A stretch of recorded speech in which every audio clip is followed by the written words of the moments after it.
Hello दोस्तों, आप सभी को स्वागत है हमारे यूट्यूब चैनल खुशी स्टडी पॉइंट में। आइए ब्रिलियंट बुक से केमिस्ट्री का पार्ट 2 वीडियो लेकर आए हैं, जिसमें हम लोग अम्ल भस्म तथा लवण का ऑब्जेक्टिव कराएंगे। ठीक है, चलिए देखिए, आपके सामने पहला सवाल है। आइए, क्लास 10 के बच्चों के लिए है जो बिहार बोर्ड के तैयारी कर रहे हैं। चलिए स्टार्ट करते हैं। पहला सवाल क्या कहता है कि तांबे के बर्तन में खट्टे खाद्य पदार्थ क्यों नहीं रखने चाहिए। देखिए, तांबे के जो बर्तन हैं उसमें खट्टे खाद्य पदार्थ क्यों नहीं रखने चाहिए। कहता क्या ऑप्शन दिया हुआ, तांबा खाद्य पदार्थों को दूषित कर देता है, और बी में कहता है कि खट्टे पदार्थों में अम्ल होते हैं तो तांबे से अभिक्रिया कर पदार्थ को दूषित कर देते हैं, और सी में तांबा जो है जीवाणु को नष्ट कर देता है, और डी में इनमें से कोई नहीं। तो सही विकल्प हो जाएगा 1 के बी। ठीक है, तो देखिए तांबे के जो बर्तन है उसमें खट्टे पदार्थ नहीं रखने चाहिए। ठीक है, वो क्या होता है कि तांबे जो देखिए खट्टे पदार्थ होते हैं और ये तांबे होते हैं, तो तांबे जो हो गया वो क्या हो गया, ये अम्ल। देखिए खट्टे पदार्थ क्या है, अम्ल है। तो अम्ल है जो कि उससे रिएक्शन करता है, यानी अभिक्रिया करके ना उससे क्या होता है कि अगर उसमें दही रखते हो तो अभिक्रिया करता है, तो दही को बहुत ही विषैले और दूषित कर देता है, जिसका उपयोग करने से शरीर पर नुकसान होता है। ठीक है, यानी घातक होता है इंसान के लिए। तो इसीलिए है ना, एक का जो ऑप्शन हो गया बी हो गया कि खट्टे पदार्थों में अम्ल होते हैं। तो जानिए खट्टे पदार्थ में अम्ल पाया जाता है जो तांबे से रिएक्शन कर जाता है। ठीक है, और तांबे से विक्रिया करता है तो एक विषैले दूषित पदार्थ बना देता है। समझ गया।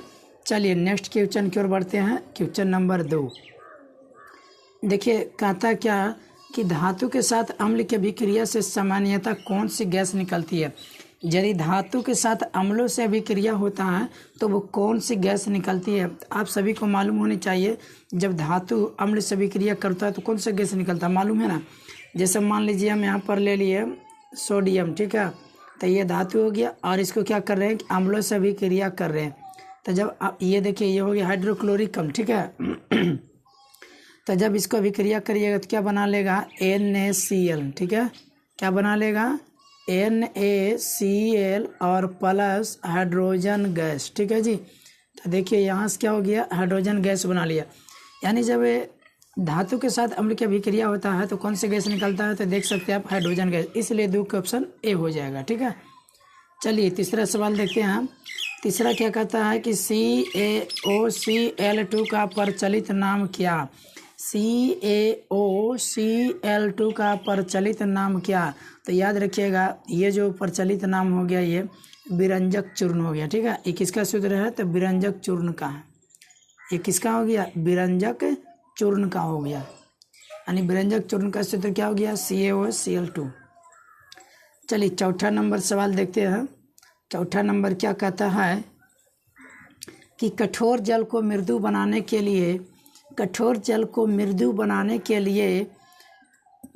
लिए सोडियम के किस यौगिक का उपयोग किया जाता है। यानी सोडियम के किस यौगिक का उपयोग किया जाता है, यानी कठोर जल को मृदु बनाने के लिए। ठीक है, तो ऑप्शन दिया हुआ है आपके सामने, सोडियम क्लोराइड, बी में दिया हुआ है सोडियम कार्बोनेट, सी में दिया हुआ है सोडियम हाइड्रोक्साइड, और डी में दिया हुआ है सोडियम हाइड्रोजन कार्बोनेट। तो ये सही विकल्प हो जाएगा दोस्त, 4 के बी हो जाएगा। इसका उपयोग होता है सोडियम कार्बोनेट। इसका सूत्र क्या होता है, मालूम है ना, NaCO3, सोडियम कार्बोनेट। ठीक है, NaCO3, तो ये सूत्र हो गया। चलिए अब नेक्स्ट क्वेश्चन की ओर बढ़ते हैं। देखिए आपके सामने सवाल है कि इनमें कौन सा आयन लाल लिटमस को नीला कर देता है। इसमें कौन से आयन जो है लाल लिटमस को नीला कर देता है। तो लाल लिटमस को नीला कर देता, यानी रंगों का परिवर्तन कर देता। आप सभी को मालूम होनी चाहिए कि रंगों का परिवर्तन कौन कर दिया, तो क्लोरीन आयन कर दिया, यानी 5 का जो हो जाएगा बी ऑप्शन हो जाएगा। ठीक है, चलिए छठा नंबर सवाल देखिए। कोई बिलियन अंडे के छिलके से अभिक्रिया कर कोई विलयन जो है अंडे के छिलके से अभिक्रिया कर एक गैस उत्पन्न करता है जो चूना जल को दुधिया कर देती है। इस विलयन में क्या हो सकता है, ठीक ना, इस विलयन में क्या हो सकता है, तो दुधिया कर देता है, छिलके की अभिक्रिया से ने एक गैस उत्पन्न होता है। तो अब बताइए, गैस उत्पन्न होता है और चूना जल को दुधिया कर देता है, यानी जो चूना जल होता है ना उसमें जो कि प्रवाहित किया जाता है ये अभिक्रिया को, तो ये चूना जल को दुधिया कर देता है। तो ये दुधिया करने वाला विलयन है अम्ल, ठीक है, हाइड्रोक्लोरिक अम्ल HCl। चलिए 7वां नंबर सवाल देखते हैं। अपच का उपचार करने के लिए निम्न में कौन उपयुक्त है। यानी जब भोजन वगैरह करते हैं ना तो किसी क्या होता, कभी कलाल है जो कि पार्टी सार्टी में जाता है तो ज़्यादा भोजन कर लेता है, ज़्यादा खाना खा लेता है, तो उस कंडीशन में क्या होता है, माने अपच की क्रिया शुरुआत हो जाती है, माने अपच हो जाती है, माने पच नहीं पाता है, ठीक है ना, उल्टी पुल्टी करने लगता है। तो इस कंडीशन में किसका उपयुक्त होता है, ठीक है, तो बोल रहा एंटीबायोटिक, एनाल्जेसिक, एंटासिड, एंटीसेप्टिक। तो ये सही विकल्प हो जाएगा सी का, ठीक है, क्या हो जाएगा सी, एंटासिड होता है, ठीक है, यानी एंटासिड की उपयोग करते हैं, ये दवा ही हो गया। चलिए 8वां नंबर सवाल देखते हैं कि ताज़े दूध का pH जो मान है वो 6 है, ठीक है, ताज़े जो है दूध का pH मान जो है वो 6 होता है। अगर दही बन जाते हैं तो दही बन जाने पर इसके pH में क्या परिवर्तन होगा। तो जान रहे हैं कि देखिए ताज़े दूध का जो pH मान है वो 6 दिया हुआ, ठीक है।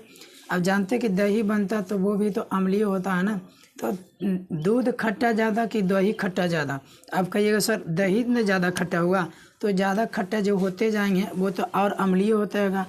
यानी जानते हैं कि pH स्केल जो होता है वो 1 से लेके 14 तक, तो 1 जो होता है उदासीन होता है, 7 का जो होता है वो उदासीन होता है, और इधर जो कि घटते आता है तो वह अधिक अम्लीय होता है, और इधर बढ़ते जाता है तो वह अधिक क्षारीय होता है, ठीक है ना। तो ये आपका जो है 8 नंबर का सवाल जो है, जब दूध का pH मान 6 है तो जब दही बनेगा तो उसका pH मान क्या होगा, और बढ़ेगा नहीं ना, तो pH मान क्या होगा, इधर क्यों रहेगा, तो यानी घटेगा, समझ गया। चलिए क्वेश्चन नंबर 9 देखिए, कहता है निम्न में कौन अम्ल नहीं है। पूछ रहा है कि अम्ल कौन नहीं है। तो देखिए HCl जो है ये तो अम्ल है, तो ये ऑप्शन नहीं हो सकता। ये भी क्या नाइट्रिक अम्ल, ये भी ऑप्शन नहीं हो सकता। ये भी क्या है सल्फ्यूरिक अम्ल, आपका ये हो गया। ये क्या है भस्म है, तो सही विकल्प क्या हो जाएगा डी, यानी 9 का डी हो जाएगा KOH, जिसको क्या बोलते हैं पोटेशियम हाइड्रोक्साइड बोलते हैं। चलिए 10 नंबर सवाल देखते हैं। निम्न में कौन भस्म नहीं है, और क्या पूछ दिया भस्म नहीं है। तो अब देखिए भस्म नहीं है उसको देखना, तो ये देखिए कैल्शियम ऑक्साइड, ये तो नहीं लीजिएगा, ये तो कैल्शियम ऑक्साइड क्या हो गया, ये धातु का ऑक्साइड हो गया। पूछ रहा भस्म नहीं है, तो धातु का ऑक्साइड नहीं है, ये आपका भस्म हो गया। देखिए यहाँ पर क्या हो गया लवण, ये लवण आपका क्या हो गया भस्म नहीं है। भस्म नहीं है तो लवण को चुनना है, ये सब मतलब भस्म नहीं है, ठीक है, भस्म, ये सब भस्म के रूप में आ जाता है ये सब भी। तो ये जो सोडियम क्लोराइड है ये लवण हो गया, ठीक है। तो ये आपका जो है 10 का सही विकल्प क्या हो जाएगा सी हो जाएगा, ठीक है ना, समझ में आया। और 9 के जो था निम्न में कौन अम्ल नहीं था, तो ये डी था, ठीक है जी। चलिए अब नेक्स्ट क्वेश्चन की ओर बढ़ते हैं। चलिए देखिए 11 नंबर क्वेश्चन कहता है निम्न में कौन यहाँ पर देखिए लिखा है, निम्न में कौन सी धातु अम्ल और क्षार दोनों से अभिक्रिया करती है। यहाँ पर जो होगा निम्न में कौन है ना, गा नहीं होगा, कौन सी धातु अम्ल और क्षार दोनों से रिएक्शन करती है, अभिक्रिया करती है। तो कौन है वो जिससे अभिक्रिया करती है। तो देखिए कॉपर नहीं ये होगा, ये अभिक्रिया नहीं करेगा, और ये जी ये भी नहीं होगा, जो सिल्वर है ना, तो ये थोड़ी ना करता है अम्ल से, ना भस्म से करता है। ये लोहा ये भी नहीं करता जल्दी, लेकिन हाँ ये जो है जिंक वो दोनों से करता है, ठीक ना। ये सक्रियता श्रेणी में देखिएगा ये सब दिया हुआ रहेगा सजा करके। चलिए 12 नंबर देखिएगा, जल में घुलनशील भस्म क्या कहलाते हैं। तो सभी को मालूम होगा क्षार कहलाते हैं। जो क्षारक जो है भस्म जो है जल में घुलता है उसको क्षार कहते हैं, ठीक है। साबुन भी तो जल में घुल जाता है ना, वो भी भस्म ही है, और लेकिन उसका घुलनशील जो पदार्थ होते हैं वो क्षार होता है।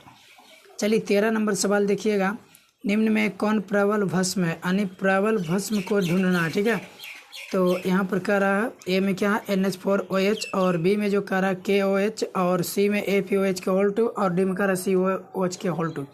तो देखिए सही विकल्प जो होगा 13 का वो ये हो जाएगा, अधिक परवलीय होगा पोटेशियम हाइड्रोक्साइड। ये सक्रियता श्रेणी में देखिएगा ये सभी से तो पहले आता है क्या, ये जो है कॉपर है, फेरस है, NH4 है। तो पोटेशियम को देखिएगा तो सक्रियता श्रेणी में तो सबसे पहले यह है ना, मैंने सजाया हुआ रहेगा, जो जिसके पहले आवेगा उसमें जो वो उतना ही प्रबल भस्म होता है। ठीक है, चलिए 14 नंबर समझिएगा, निम्न में कौन है जो कि प्रबल अम्लीय है। अगर पूछ दिया कि प्रबल अम्लीय, ठीक है, अम्लीय मतलब मजबूती अम्लीय है, तो अब देखिए ये तो प्रबल अम्लीय, ये भी अम्लीय है, ये भी अम्लीय है, ये भी तो अम्लीय है। तो इनमें से क्या हो जाएगा सभी, और ये ऑप्शन डी होगा, सी बन गया। ठीक है, ये डी हो जाएगा ऑप्शन। ठीक है जी, चलिए 15 नंबर देखिएगा। अब नेक्स्ट क्वेश्चन की ओर बढ़ते हैं। 15 नंबर देखिए 15 नंबर क्या कहता है कि 1 बिलियन pH पेपर को लाल बना देता है। ठीक है, 1 बिलियन ने जो है, और उस pH जो पेपर है उस बिलियन को लाल बना देता है। तो बिलियन का जो है pH निम्न में कौन हो सकता है, pH कौन हो सकता है, तो बताइए। जो लाल बना देता है, तो आप जानते हैं कि लाल बना देता है तो वो अम्लीय का गुण दर्शाता है। यानी जब लिटमस पत्र को बिलियन को यानी pH पेपर को लाल कर दिया तो वो क्या होगा, भस्म तो नहीं होगा ना, क्षार तो नहीं होगा, वो अम्लीय होगा। तो यहाँ पर देखिएगा 7 जो मान रहेगा ये तो उदासीन है, तो ये तो हो ही नहीं सकता। 8 है जो कि ये भी आपका क्या हो गया, भस्म हो गया, तो ये हो ही नहीं सकता है। और डी जो है क्या, ये भी आपका भस्म है, तो ये हो ही नहीं सकता। तो बोल रहे कौन, तो लाल करने वाला अम्ल होता है, तो इसलिए 15 का ए हो जाएगा। ठीक है, चलिए अब क्वेश्चन नंबर 16 देखते हैं। कहता है 16 नंबर में क्या, 11Na2CO3 का जलीय विलयन का pH है, यानी जलीय विलयन का जो pH मान है वो क्या है, Na2CO3 का जलीय विलयन। तो इसका pH मान क्या होता है, तो याद रखिएगा इसका pH मान होता है 7 से अधिक। ठीक है ना, 7 से अधिक यानी ये भस्म है। ठीक है, यानी 16 का क्या हो जाएगा, सी हो जाएगा। ठीक है, 17 नंबर देखिएगा। 17 नंबर में क्वेश्चन क्या कहता है, निम्न में कौन सा कथन सही है।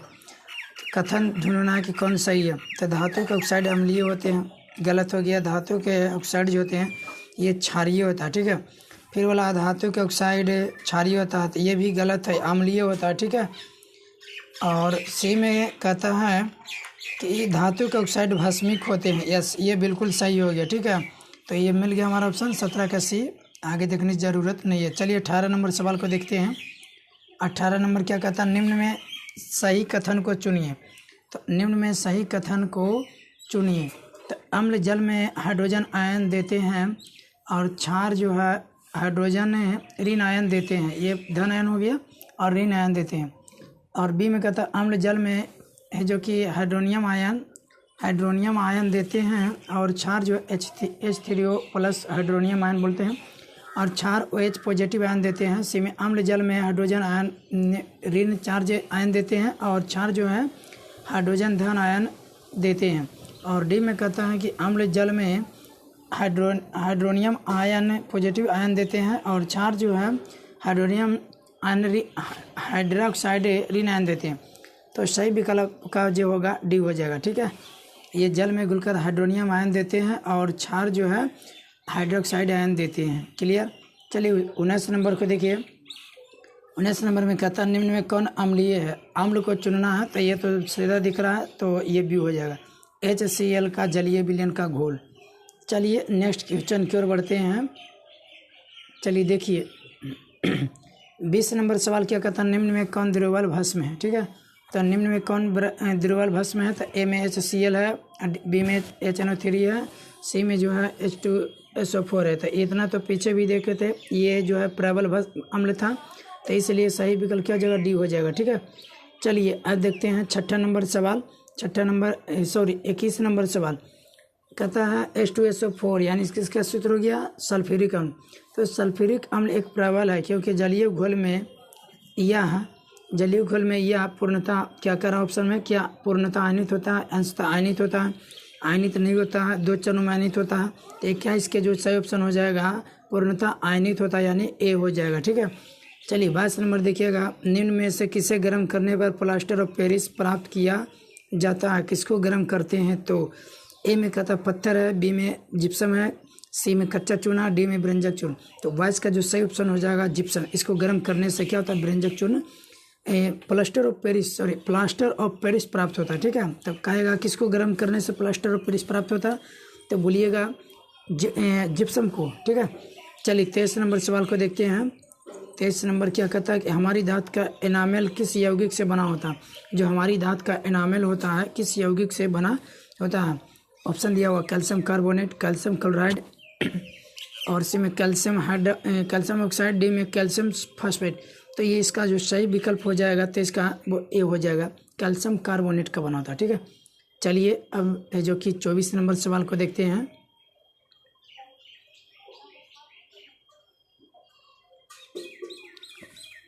चलिए देखिए 24 नंबर सवाल क्या कहता है कि सार्वत्रिक सूचक शुद्ध जल में कौन सा रंग देता है? सार्वत्रिक सूचक के शुद्ध जल में कौन सा रंग देता है?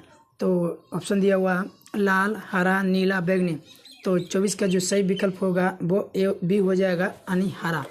आइए 25 नंबर सवाल देखते हैं कि निम्न में कौन सा पदार्थ लाल लिटमस को नीला कर देता है?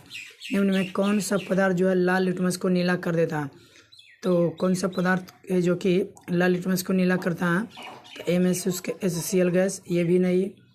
ठीक है, और अमोनियम का घोल, ये भी नहीं। सोडा वाटर, ये भी नहीं। सही विकल्प सी हो जाएगा नाइट्रिक अम्ल। ठीक है, 25 नंबर था, सॉरी ये जो 25 नंबर का जो आंसर होगा ये उसके किधर के अमोनियम का घोल हो जाएगा। ठीक है, ये है जो कि पदार्थ लाल लिटमस को नीला कर देता, अमोनिया का घोल। अमोनियम नहीं है, अमोनिया। ठीक है, तो ये 25 का सही विकल्प हो जाएगा बी। चलिए 26 नंबर देखते हैं। 26 नंबर क्या कहता है? निम्नलिखित में से पीएच का कौन सा क्षारक विलयन का मान देता है?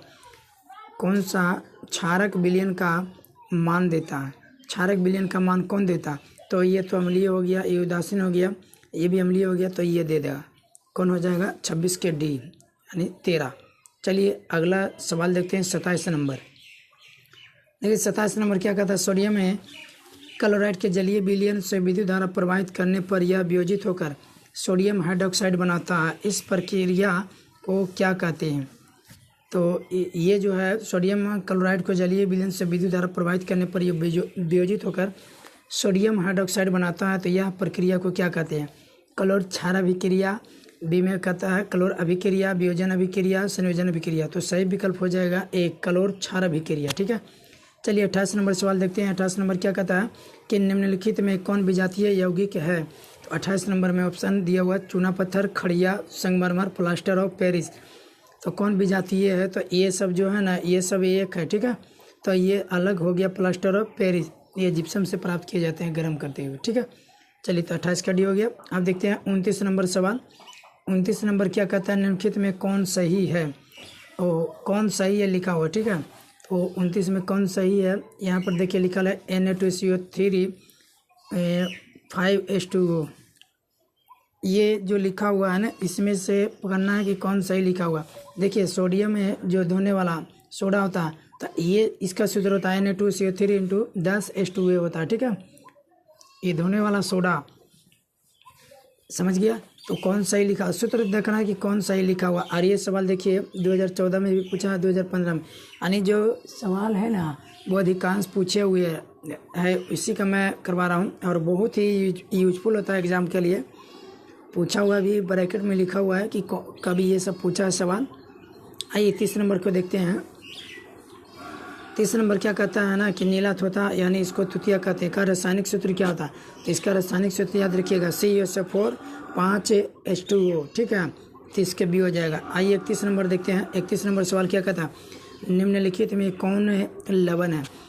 कौन लवण है? तो ये तो अम्ल है और ये तो भस्म है, ये भी भस्म है, तो लवण आपका सी हो जाएगा, 31 के सी। ठीक है, चलिए अगला सवाल की ओर बढ़ते हैं।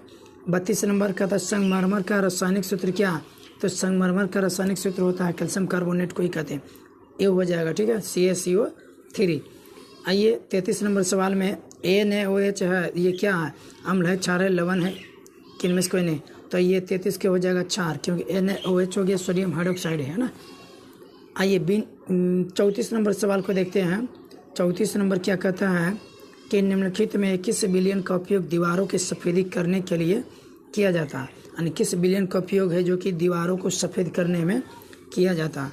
तो याद रखिएगा कि कैल्शियम हाइड्रोक्साइड को किया जाता है, ठीक है, CaOH के होल 2 कैल्शियम हाइड्रोक्साइड का उपयोग किया जाता है दीवारों को सफ़ेद बनाने के लिए, यानी उजला बनाने के लिए। चलिए 35 नंबर सवाल देखते हैं। ऑक्जेलिक अम्ल का प्राकृतिक स्रोत निम्नलिखित में कौन है, यानी ऑक्जेलिक अम्ल है जो कि प्राकृतिक स्रोत से किससे मिलता है, संतरा से, टमाटर से, सिरका से, इमली से। तो ये सही विकल्प हो जाएगा ऑक्जेलिक अम्ल किस में पाया जाता है, टमाटर में, तो ये हो जाएगा B टमाटर। चलिए अब देखते हैं नेक्स्ट क्वेश्चन की ओर। 36 नंबर, एक्वा रेजिया जिसको रेल जल कहते हैं वो किस अनुपात में सांद्र हाइड्रोक्लोरिक अम्ल एवं सांद्र नाइट्रिक अम्ल का ताज़ा मिश्रण है, ठीक है ना। किस अनुपात में सांद्र हाइड्रोक्लोरिक अम्ल सांद्र नाइट्रिक अम्ल का ताज़ा मिश्रण है। दिया ऑप्शन 3:2, 2:3, 3:1 कि 1:3। तो सही विकल्प हो जाएगा C 3:1, ठीक है। तो चलिए आज के वीडियो इतना ही तक। इसमें टोटल 36 क्वेश्चन था अम्ल और भस्म के लवण से। तो आप इसमें जैसा कि देख सकते हैं कि अधिकांश है जो कि एग्ज़ाम में भी पूछा हुआ है ना, जो ब्रैकेट में भी लिख देता है। देखिए आप गौर से देखिएगा, जो पूछा हुआ रहता है सब ब्रैकेट में लिखा हुआ, कितना इम्पोर्टेंट ये सब प्रश्न है, ठीक है ना। तो ये सभी प्रश्नों को अवश्य याद रखिएगा, एग्ज़ाम के लिए बहुत ही बेहतर है, ठीक है, और अच्छे रिजल्ट भी आएंगे। आप लोग को जो है ऑब्जेक्टिव इस बार बहुत मतलब कम कर दिया गया, तो याद तो करना पड़ेगा ज़्यादा ना, पढ़ना पड़ेगा भी ज़्यादा। मान लीजिए 50-60 याद रहते थे, 100 पूछते थे, उसमें से उतना बना लिया जाता था। लेकिन अब तो थोड़ा हार्ड लगेगा, है ना, लेकिन पढ़ने वाला को वो कुछ भी हार्ड नहीं लगेगा, ठीक है ना। तो इसलिए आप लोग मेहनत कीजिए, मन से पढ़िए, खूब पढ़िए, ठीक है। मिलते हैं अब नेक्स्ट वीडियो में। Thank you.